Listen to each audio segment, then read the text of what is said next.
আজ ৮ তারিখ ২ মাস, এখন বাজে ৮টা ৪৯। অর্গানিক ফার্মিং ও কার্বন নির্গমন হ্রাস, বিটল পোকা চাষ খামারে। আমাদের রুমের তাপমাত্রা দেখাবো আপনাদের। এই যে ডিজিটাল স্কেলে দেখাচ্ছি। এখন আমাদের রুমের তাপমাত্রা ভিতরে 33.6 ডিগ্রি সেলসিয়াস এবং বাহিরে 19.6 ডিগ্রি সেলসিয়াস। বাতাসের আর্দ্রতা 44%। এছাড়াও আমাদের এই পাশের এই স্কেলে দেখাচ্ছে 32.6 ডিগ্রি সেলসিয়াস, বাইরে 30.2 ডিগ্রি সেলসিয়াস, বাতাসের আর্দ্রতা 45%। আজ আমি আপনাদের আমাদের এই খামারে কিছু সমস্যার কথা তুলে ধরতেছি। এই যে আমরা আমাদের লার্ভাগুলো, যেটা আমাদের অনেক আগের ব্যাচ, এই যে 16তম ব্যাচ, তো এই ব্যাচে আমরা কিছু আমাদের অসুবিধা লক্ষ্য করতেছি যে আমাদের এই বল থেকে লার্ভা কমে যাচ্ছে। এই যে কমে যাচ্ছে, আমরা যে পরিমাণ রাখছিলাম সে পরিমাণ নাই, এখানে কমে যাচ্ছে। তো আমরা কি কারণে কমে যাচ্ছে এটা এখনো বুঝতে পারতেছি না, এটা আমাদের এখনো ধরতে পারেনি। তো আমরা আরো গবেষণা করতেছি, আরো করতেছি, জানার জন্য চেষ্টা করতেছি। এই যে আমরা যে রাখছি, এই যে আমাদের লার্ভা কমে গেছে। এই যে আমরা যে পরিমাণ রাখছিলাম সে পরিমাণ লার্ভা নেই, এটা আমাদের একটা সমস্যা এখন ধরতেছি। তো আমরা চেষ্টা করব এটার সমাধান করার। এছাড়াও আমাদের এই যে আমাদের কিছু মাদার পোকা মারা গেছে। এই যে, তো আমরা ফার্স্টেই বলছি যে মাদার সাধারণত 3 মাস 6 মাস, একটা মাদার 6 মাস বাঁচে।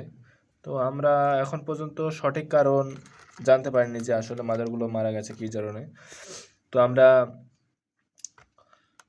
এটাও সমস্যার সমাধান মানে ধরতে পারিনি যে 6 মাস বয়স হলে কিন্তু একটু মাদার মারা যায়, তো সেই কারণে মারা যাচ্ছে না অন্য কারণে মারা যাচ্ছে, এটা আমরা এখনও ধরতে পারিনি। তো এটাও আমরা জানার জন্য চেষ্টা করতেছি। এই দুটো সমস্যা আমরা এখন পর্যন্ত নতুন করে আবার ধরতে পারছি। আর আমাদের রুমে তাপমাত্রা এবং বাতাসের আর্দ্রতা ঠিক রাখার জন্য আজ আমরা এই যে গ্যাসের চুলা জ্বালিয়ে দিয়েছি, আর হাঁড়িতে এই যে আমরা 20 কেজি পানি নিয়েছি, দিয়ে আমরা হিট দিয়ে রাখছি। এখন আমাদের রুমের তাপমাত্রা ঠিক আছে দেখে আমি হিট একটু কমাই দিয়ে রাখছি।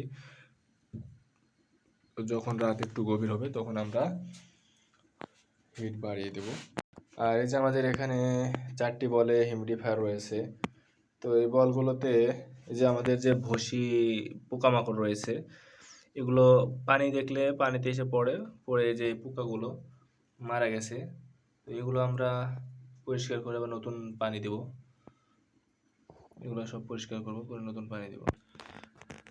এই তো এই যে আমরা নতুন করে ফ্রেশ বলে পানি দিয়েছি, যাতে কোনো ময়লা না থাকে, সেজন্য একদম ফ্রেশ পানি দিয়েছি। এখন আমি আপনাদের সামনে আমাদের যে কার্বন নির্গমন হ্রাস ও অর্গানিক ফার্মিং এর বিটল পোকা চাষের গুরুত্ব যে আমরা বইটা লিখছি, এই বই থেকে আমরা যে গতকাল যেটা পড়ছিলাম তার পরবর্তীতে আমার আজকে যে চ্যাপ্টারটা পড়ার কথা ছিল সেটা আমি এখন পড়ব। তো আমরা আজকে আমাদের পড়ার কথা, বিটল পোকা কেন ময়ূরের জন্য চাষ করা জরুরি, এ সম্পর্কে আমরা জানব।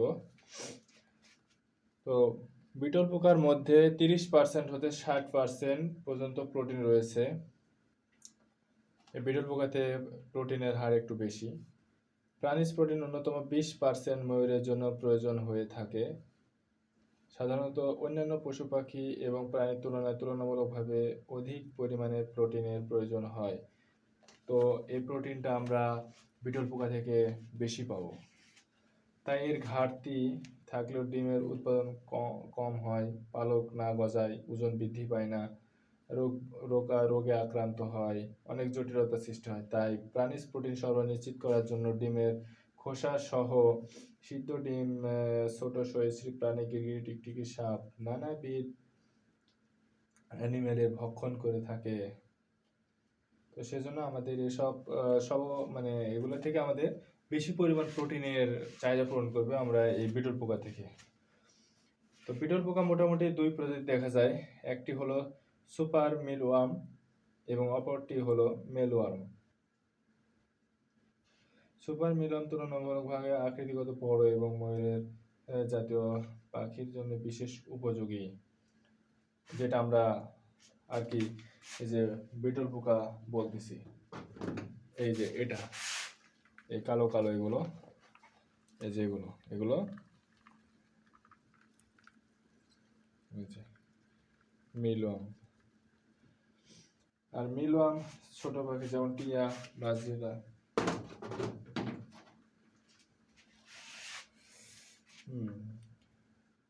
বাজরিকের লার্ভা এদের জন্য উপযোগী।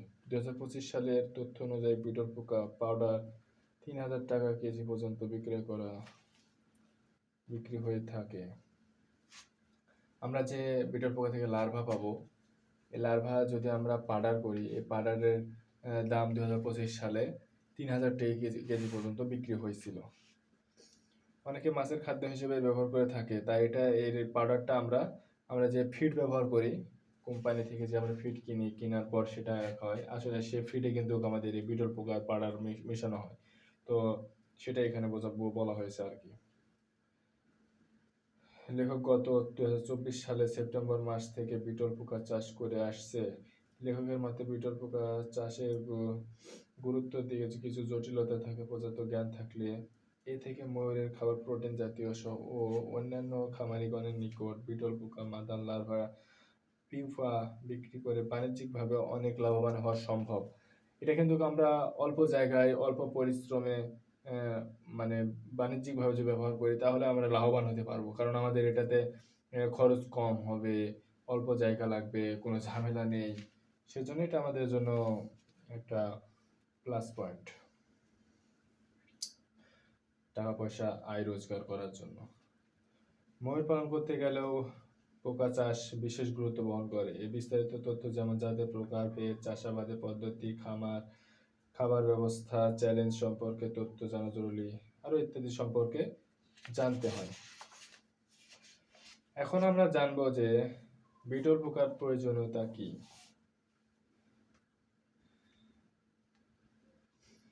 বিটল শব্দের অর্থ হলো ভারী, মসুর বা গোবরের পোকা, কাঁচা পোকা ইত্যাদি।